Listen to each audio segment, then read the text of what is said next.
welcome to December, and where we talk about LMI and Zach's Corner, Logistics Managers Index, updates and insights with Zach Rogers, Associate Professor of Supply Chain Management at Colorado State University. Myself, John Graham, BM2 Freight. Um, Always looking to hypothesize on, the future of transportation and the indicators that will at least give us a sign of when the downturn or balancing will take place. So, having said so much, Zach, we got some prepared material today. I'll kick it over to you to get us rolling. Yeah, thanks. It's a fun time to talk about supply chain because suddenly it seems like everybody is talking about supply chain. The cover slide here is was the cover of the New Yorker last week, and I don't think they've had supply chain on the cover before, and I'm not sure they totally get it because they have Santa bringing in a what looks like a 20,000 TEU cargo ship into the port of New York, which I don't know, maybe they think it's 1935. and I and don't that's a know. big import port for us. But it's I, it's I it's like interesting. And you Jack were actually White, man. saying, He's Jack White's touring supply chain issues. I'm Mhm. like, I think we got some music to kick us off here real soon. That's right. No, I mean, I saw he's going to be in Broomfield in Colorado, so maybe the June, the June episode we have Jack pop in and talk about supply chain issues from his perspective. I think would be good. Maybe we get some bold predictions from Jack White. Exactly. And talk him into getting the white stripes back together. So as always, a lot of this be based around the LMI. And for those of you who don't, it's first time tuning in, any number under 50 means contraction. Any number over 50 means growth for Logistics Managers Index. We ask a whole bunch of folks, hey, this month, what happened with inventory levels, inventory costs? And then for both warehousing and transportation, we ask about capacity utilization and prices going up, going down, what's happening. Aggregate this all together, and we get the number for the overall LMI. And it's so interesting. We've now been in the 70s, which we would say anything over 70 is like extreme rates of growth since February. Yeah. And really going back even past that, other than dips that we saw in December and January due to low inventory levels, we've been in the 70s basically since last fall.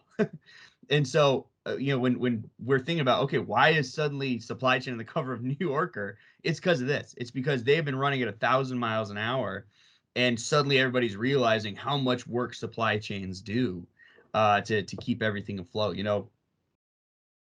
Imports coming into the port of LA this year are up 21% from where they were last year, and last year was already a huge year. And so we're dealing with more inventory in the system than we've ever dealt with before, moving faster than it's ever moved before. And we're starting to see some cracks. I mean, we are seeing some cracks in supply chains. That's because of the way that we tend to be lean, right? We tend to not have a lot of extra trucks, a lot of extra containers, stuff like that. And suddenly everyone's like, oh, I guess this is a thing. I guess it is sort of a magic trick that this mouse is built in Taiwan, comes on 2 trains, a boat, another truck, maybe one more train, and then I can buy it for $10.99 at Target. And it's been in 10 different countries and on 8 different modes of transportation. It's like a magic trick, and finally I think people are starting to realize what a magic trick that is. Well, and we talked about this before. There was an article that was put out there in June 2015. The title of it being "Supply Chain Gotchas," where they were basically outlining certain risk in the supply chain. If they're not addressed, something would happen. I'll just kind of cover just some highlights here, but lack of transparency, too many partners, not planning for disruption like a pandemic, uh, operating in silos. And we can see that, wow, no one was paying attention, obviously, to that article, but maybe they were aware, but just didn't do anything about it because of the expense or time that associated to it. Getting too lean, the disruption happens and causing the bottlenecks and other, cascading issues. And, we were, this kind of leads out the 4 key outcomes we talked about in your class with supply chain management kids. Supply chain collaboration is definitely one of those, but also risk management, right? The combination of those two, I think the organizations that maybe had a better leg up will probably are thankful that they invested the time into that, just to minimize the, obviously the exposure or the expense to the bottom line. Yeah, no, absolutely. And it's so funny too to see the companies that have been resilient and basically, and we'll get to it later, that the companies who have been able to get stuff over, it's just been the ones who can afford to throw an unbelievable amount of money at the spot market, basically. And what it shows is that no one was set up. I mean, we know, right? Everyone wants to be as lean as possible. You want to be efficient. You don't. One of the things that Walmart says about their distribution network is you don't build the church for Easter. Easter Sunday, everybody shows up. It's like, oh, well, I better go to church today, and then you don't come back again for another year, right? And that happens with like Walmart, say around Christmas time with toys, stuff like that.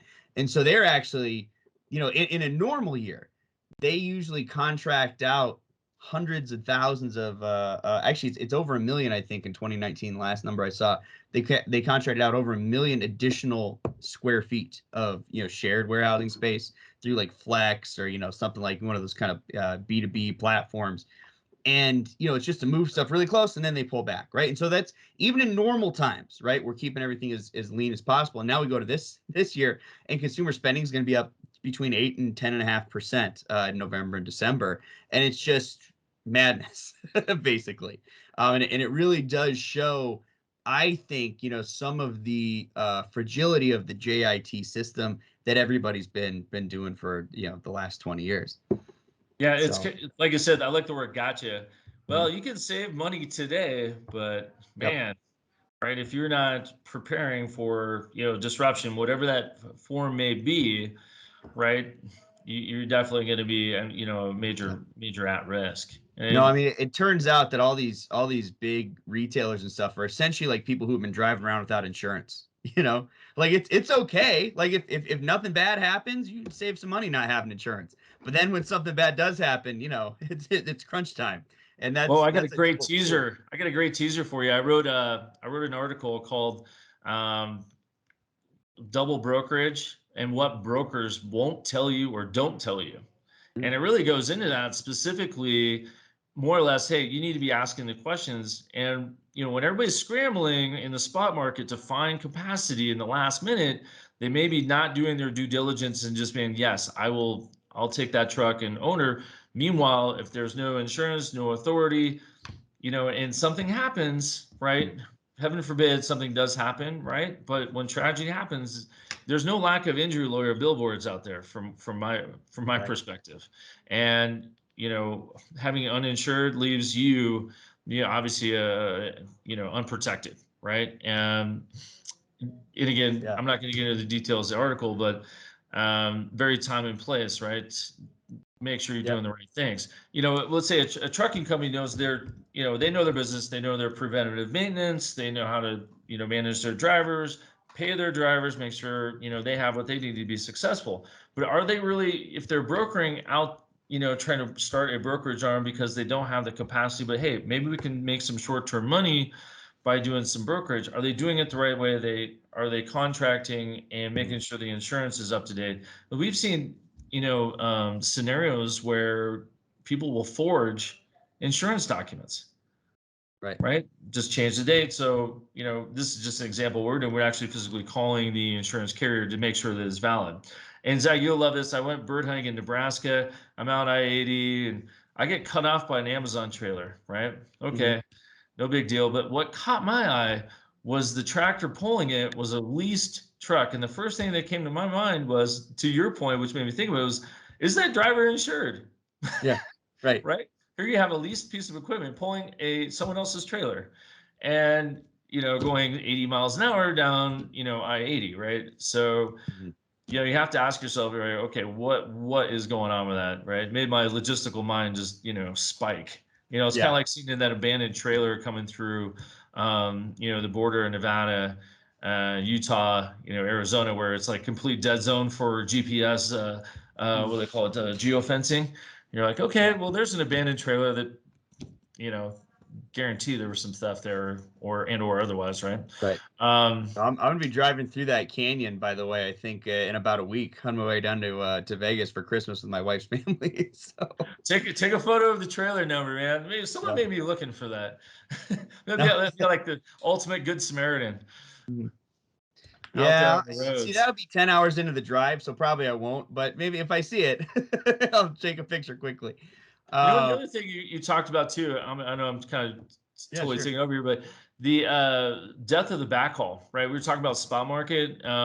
Recently we talked about, the relationship of the spot market versus the backhaul. Backhaul was, a way for a carrier or a company to reposition their equipment, which was, the initial thing of, brokerages or truckload brokerages was saying, hey, we'll help you. We'll be that sales, logistics, operational arm to help you recover costs, get your truck repositioned where it needs to be, right? Well, now it's an opportunity for carriers to make money, right? Which is basically the death of the backhaul is the language I was using. And I saw someone post a load out there the other day. I think it was like Backhaul Direct. And I was like, man, I probably want to change that name. That's like spot freight buy high company. But there are things we can do to mitigate, right, having to go to spot market right now. But if you do need to, for a variety of different reasons, it is what it is. And you're starting to see like these owner operators, we're starting to see this trend, right? Or this upward trend of 1 to 5 truck owner operators, which is further kind of creating a different diversion in the marketplace, but also when freight balances back out, right? The spot market is going to, be way cheap because carriers are these 1 to 5 owner operators that have been operating on the boards. They're going to take whatever they can to keep money, and we're going to see a massive tick in bankruptcies. But also, right, rates are really going to climb, super fast down, right?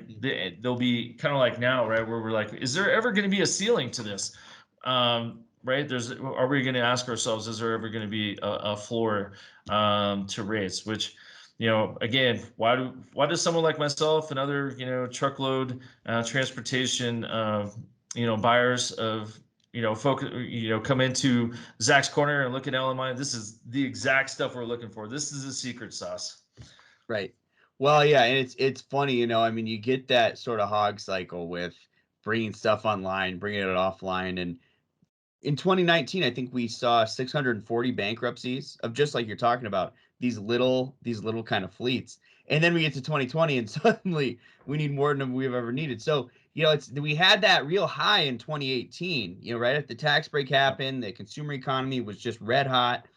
E-commerce was growing. We needed more trucks. Then we get 2019 and we have that slowdown upstream on the industrial side. Remember that? Right. The consumer stayed fine through 2019. We had a real slowdown on the industrial side.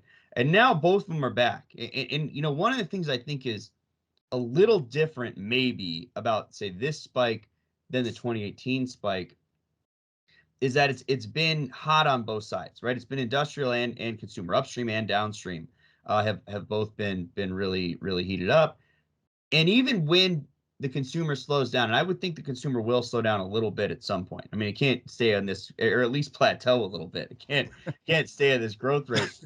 I think there's a lot of industrial demand waiting behind it to fill in some of this. So I agree with you. We've seen things bump up like crazy, but I don't know that we'll see the same sort of level of firms dying off as we saw in 2019. Now, certainly we are going to see ones like you're talking about, the ones who are not doing it the right way and just really opportunistic. We're going to see them go away. But I think that we'll have more sticking around in 2022 than we did in 2019 because I think the nature of the slowdown is going to be different. Yeah, and it's interesting, and I think that's more just the fragmentation of, North American surface trans in general, and how that dynamic plays. That itself will have some auto correcting, but I think there's going to be some really good stuff coming out of here, right? People are putting in solutions today that are going to be more resilient.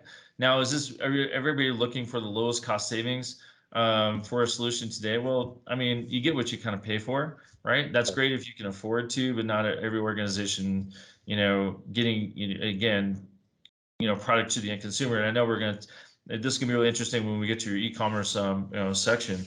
on Yep. what that looks like. But you know, again, fragmentation as a whole. I mean, we'll wait to see it out, but I like what, you know, solutions put in today. I've talked to some clients about, you know, I've worked with for years, and some of the solutions I put in place, you know, a decade ago are still sustainable today. Again, you know, taking different principles and saying, you know, we're not looking for a, you know, low cost option. We're looking for stability, right? Sure, cost is, you know, again, an outcome that we always have to pay attention to as long as it's reasonable. And I'm starting to hear that a little bit more too. It's like, you know, I like my provider because, right? And what's that because, you know, my ears peak up. I'm like, I'm a sales guy, right? I'm like, oh, tell me more. Why are you happy or why are you unhappy? You know, and again, right? We know, you know, we're working on a partnership. It needs to be fair. And if I buy, you know, medium cost, which is still lower than the spot market variety, right? But I'm getting the Yep. service that I need to manage my business, right? And whatever that means, you know, some people are pretty lean from a personnel standpoint, so leveraging maybe a third party's, you know, people, and maybe we don't have a TMS, right? So you're leveraging their transportation management for visibility, reporting, analytics, things like that. So if you go buy those things off the shelf independently, things can be really expensive as well. So, you know, we always talk about the relationship between technology and people and processes, but I mean, literally, I think those are things that if you're an organization looking to make change in your supply chain and transportation networks together, right, collaborate both those departments, I think that relationship would be absolutely something I would, you know, take inventory of. Are we going to make some investments here, you know, and start the process there? Not to sound too preachy, but man, I get excited about it, Zach. I can tell. I think Like, viewers would listen probably here, tell too. people, Yeah. I will manage it for you, and you'll be No. happy. Hey, everybody, even Jack White is excited about it. Everybody's excited about this right now. So, you know, we've seen similar pictures to this one before, and it absolutely speaks to everything we were just talking about, right? Cost growing like crazy, and capacity just continuing to contract. And you got to remember, anytime you see that green line below the dash black line, that's contraction. Even if it goes up a little bit or down a little bit, it's just the slope of how it's contracting. So we have contracted every single month since June 2020 in terms of aggregate warehouse and logistics capacity. You know, specifically transportation. I think transportation has been down since August or September last year, and warehousing was down like March, like, you know, Right. the day COVID hit, because everything just sort of constipated, everything stopped. Warehousing has been contracting for now almost 2 years, and so of course you see these prices spiking up like crazy. You know, it's not just, you were talking about opportunism on the freight side; it's on the warehouse side too. You know, there's like just plots of land in Southern California that are not where they're fields or whatever, that are just filled up with containers right now. And you can bet those, it's a great model for those guys in the Inland Empire or wherever, because they're just, yeah, I got a big field, you know, behind my farm or whatever. Yeah, put a bunch of containers in there. It's you know, $1,000 a day per container, or, you know, whatever it is, and companies are thrilled to pay it, because, you know, we made the new rules. You can't just leave containers sitting on chassis for free anymore. Yeah. And it is so funny, by the way, that, you know, that rule came out. You're like, hey, we're gonna do this. We're gonna charge you, and they haven't actually charged anybody yet. They keep pushing it back and pushing it back. It's like the thing of where, you know, with your kids, you're like, hey, I'm gonna count to 3, and you're gonna be in trouble at the end of this. And your ideal is that I'm gonna get to 2, and then they're gonna go put their shoes on, or whatever, and we don't have to have any problems. That's the exact same thing that the ports did. Someone's going to go And mine it's this worked data, great. and you're going to get a bill in 2 years for it. You know, that's probably what's going to happen. It'll be like, you're past due Yeah. $180,000. Well, they didn't ever know who was going to pay it too. They're like, well, you know, it's a JB Hunt container with Walmart stuff on it, but also this was the carrier. It's like, which one of you is going to pay it? I don't know. And, you know, everyone seemed to think it shouldn't be them. We call that the hot potato. Yeah. You know, you mentioned the growth in e-commerce, and I think it's interesting. I grabbed the numbers for Prime Day and Thanksgiving and Singles Day. And Singles Day continues to just be crazy in China. Just a whole scale that we can't even comprehend. Now, I think this is like a week of sales when they say 85 billion. So it's not exactly the same as like Prime Day, which is a day. Because Singles Day now basically goes from November 1st to November 11th. Because they want to have ones in all the dates because it's a single. It's year one.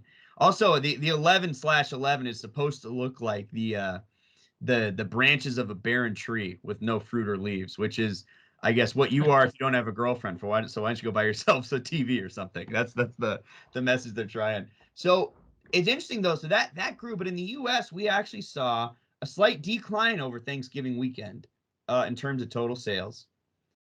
It was up in store, but online it was down. First time we've ever had a shrinkage in terms of Cyber Monday sales was this year, but that was intentional. It's Yeah, no, not like, 100%. oh, consumers are slowing down, because consumers, like we see right here, it's going to be up about 10.5% this year. We're going to be $200 billion in November and December, so it's not slowing down at all. Actually, what happened is, and you can see this headline I put up here, Amazon is launching Black Friday worthy deals starting in October. Right, we're really moving towards, and I know we've used this terminology before, we're really moving towards Black Fall.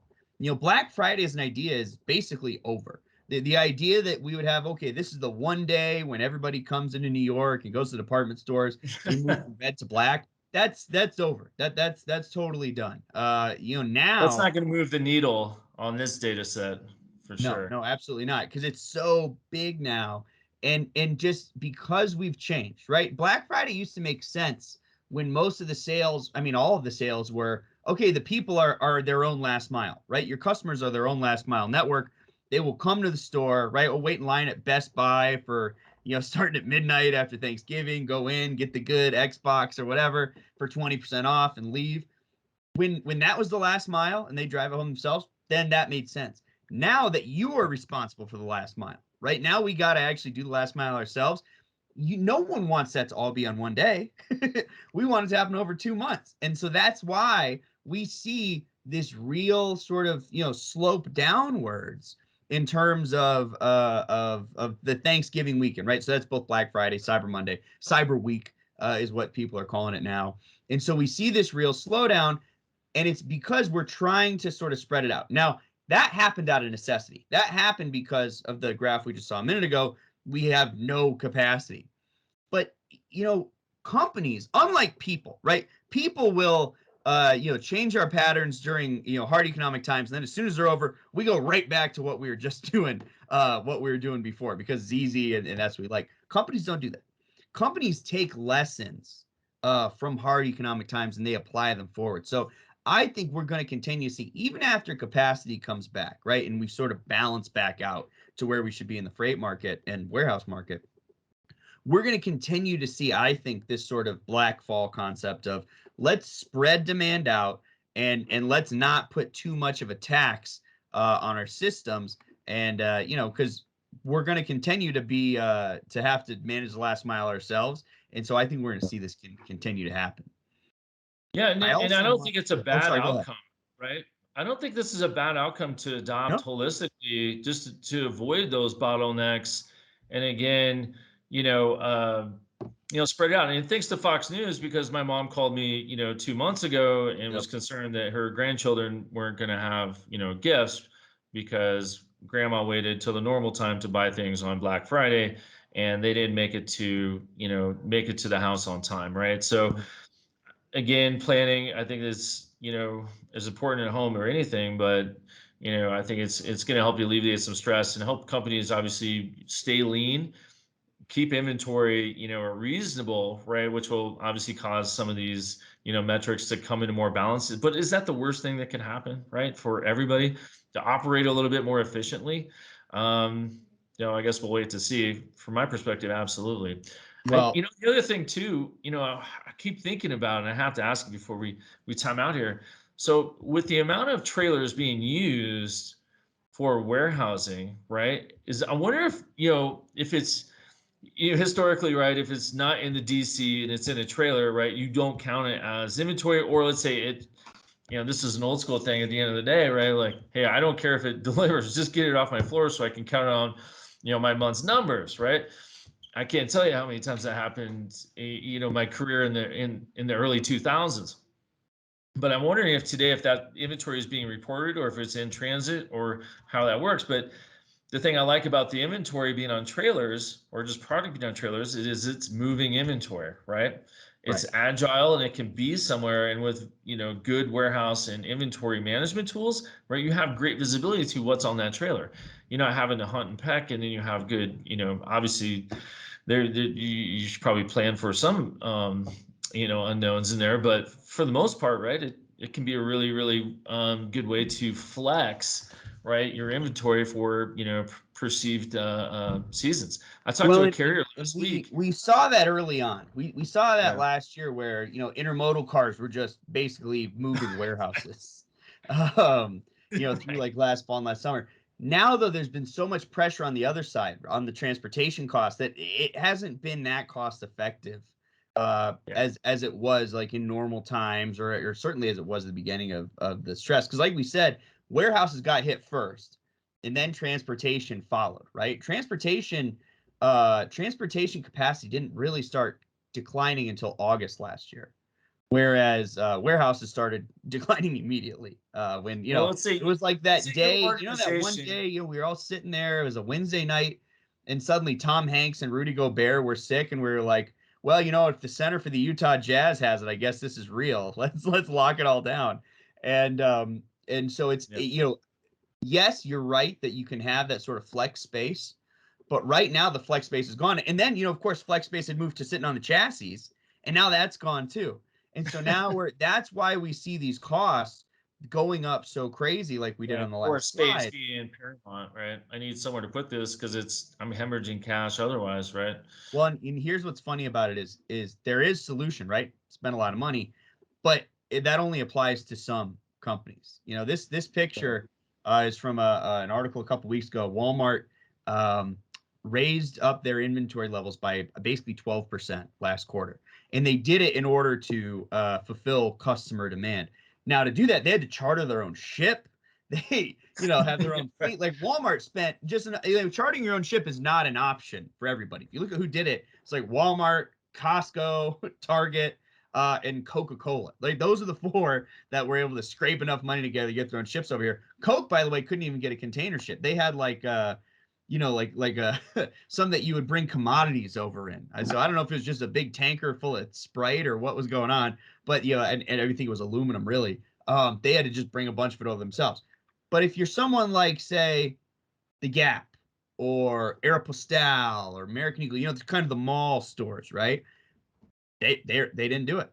They didn't have the revenue. Capital. They didn't have Yeah. the capital to bring everything over. And look, Gap even said, you see the sort of byline here, they added $100 million in air freight costs. Think Oof. about shipping jeans in a plane and what a bad strategy that is. I mean, there's no way you're making margin on that if you're doing air freight for chinos or whatever. And so, they're in this real To thing that where it's like, extent, right? they decided, the lesser of two evils is let's build inventory up. Let's build inventory up as quickly as we can. And that's what Walmart is doing. By the way, I love this picture that they use because this is my wife and I shopping for back to school supplies every year.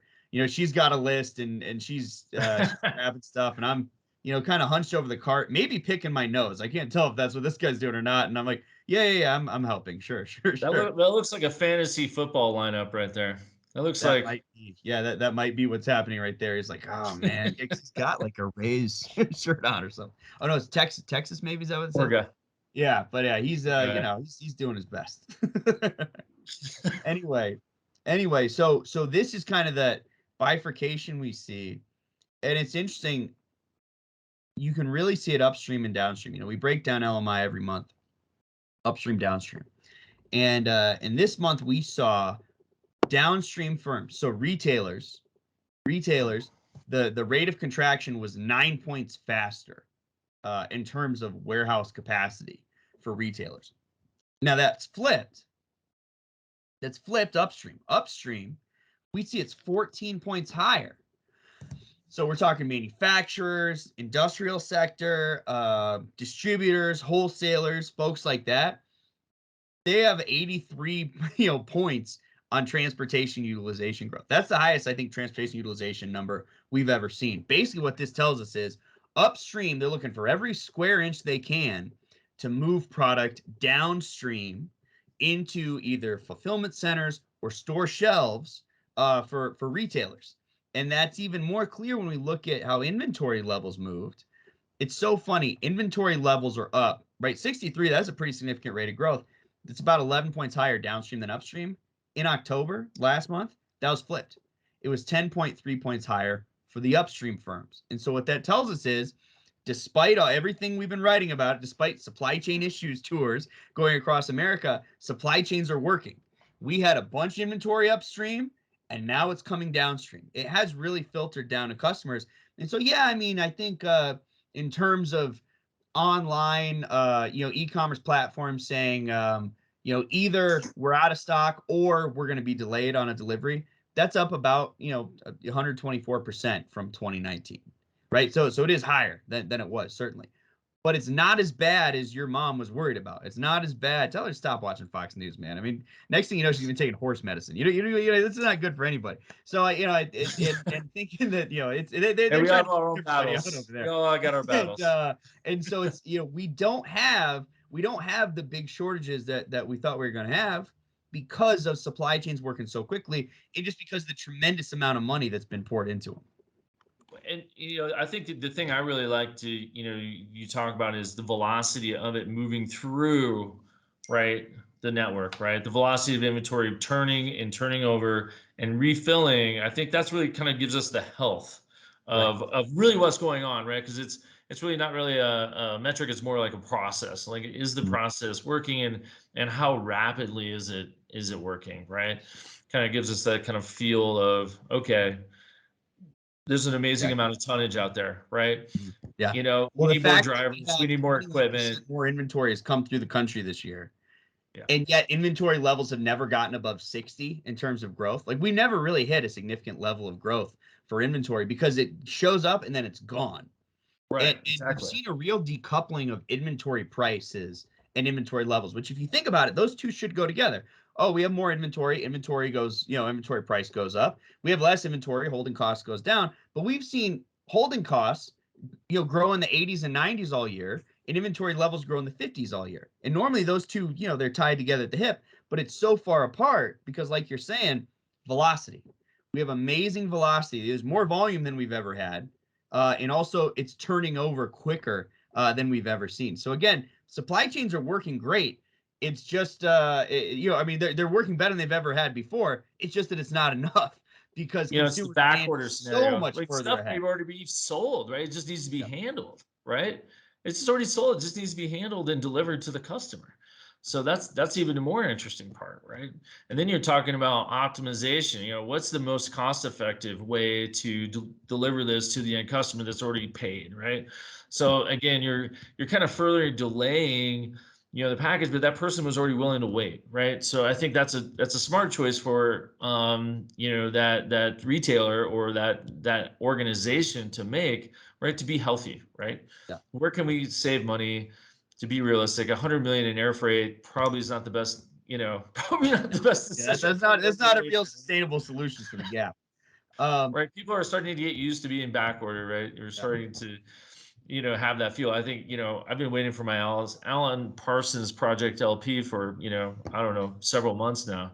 But I think that may be just a bandwidth or bottleneck at the vinyl pressing shop. That might be them saving you from yourself, honestly. They're like, no one needs Alan Parsons. No one else bought it. No one else bought it. Yeah. All right. So what? Well, anything over 250. So this is aggregate price. We put all our price metrics together. Anything over 250, we'd say is, kind of extreme growth. And look, we've been above 250 cents since March. And actually, 271.1. This was the number of the day in the Wall Street Journal supply chain logistics page last Wednesday. 271.1, the aggregate price. It's the highest number we've ever had. The highest that aggregate costs have ever grown, ever, was in November of 2021. Right. And so that's why we see people like the Gap making these totally I think not wrong decisions, but these extreme decisions, because this is what the incentives are, right? This is what the structure is. Structure always drives behavior. And the structure right now is supply chains have never been more full and they've never been more expensive. And so people are making suboptimal decisions. It's like what you were saying earlier with, oh, maybe we're hiring a driver and we don't check the insurance because we just really need this load to go. That's what's happening right now. The whole supply chain is suboptimal decisions. And here's where that's going to really come back. So this picture here, I don't think we've ever talked about this on this program, but this is the size of the secondary market. So this is inventory, and this is something that I compile every year. So this is inventory moving through the secondary market. So this is both returns and overstocks. And generally the mix is 70-30 overstocks to returns. Now it's higher last year returns because more e-commerce means more returns. We had $110 billion of returns just like in January last year, and it's going to be 125, 130 this year probably. And so if we look at what's it's definitely right? An advantage if you have a good return process for your consumer, right? Buy a pair of jeans, they don't fit, I send them back. How do you get rid of it? What's the channels of disposition? So, if this is such a nice time to be a salvage dealer or a value retailer, even outlet malls right now are doing great because they're flush, right? They're absolutely flush with this inventory.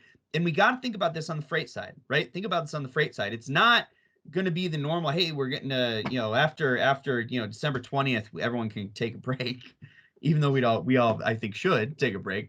But we're going to have this $643 billion, right? That was 2020, which is 3.1% of GDP. Think about what 3% of GDP really is. I mean, what's bigger than that? Forward logistics is bigger. Healthcare is bigger. I don't know what else is bigger than 3% of GDP. And this is just our return in overstock goods. And this is going to need somewhere to go. So this is probably 640, almost 644 last year. We're going to be over 650 this year. We might hit 660 possible. So we are really going to see, I think, on that freight side, on that warehouse side, we're going to see huge returns, huge overstocks. We talked about Walmart. Their inventory is up 11%. They might not run through all that, especially as we do see consumers spending slow down, which I do think we will see that happen a little bit. Now, e-commerce will continue to grow and everything like that, but overall spending levels could be down, especially as, we're having to pay student loans again is coming back next month. Stimulus checks are running out. All this kind of stuff is happening where I think it's not unreasonable to think that there will be a consumer slowdown in February and March. And now what happens? We had all these companies who were paying crazy money to get as much inventory over as possible. And your heart breaks for, companies like The Gap, who they're not going to have the inventory here for Christmas, but it might be here for January, right as we see some consumer slowdown. And where's all that inventory going to go? It's going to go back into the system. And I think we're going to see, I think the busy season is going to continue. Normally we see, a little bit of a break, January, February, and people are they've circled Chinese New Year's February 1st and hoping we slow down a little bit. But it's not like we're going to wake up on February 2nd and suddenly we have enough trucks and suddenly we have enough warehouse space. And we're going to see all this inventory, this, $125 billion of returns is going to come right back into the system, and we're going to have to deal with it then.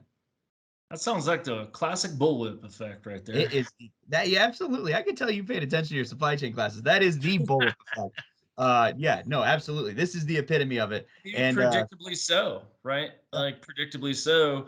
Let's say the margins are so high, the secondary market in the secondary market, that's actually an outlined outcome that's actually desirable. Yep. Right? Much like E40. Carriers in January are going to be ghost riding the whip, and it's the bullwhip that we're going to be riding, and it's going to take I'm really it's going to take a while to get through it. I'm going to have to do some networking to get some of those upstream downstream data on fragmentation, and at least in North America service transfer truckload providers. I think that's something that'll complement LMI. Absolutely. So we'll be in touch. All right. Well, that's you. Speaking of the LMI, new reports come out the first Tuesday every month.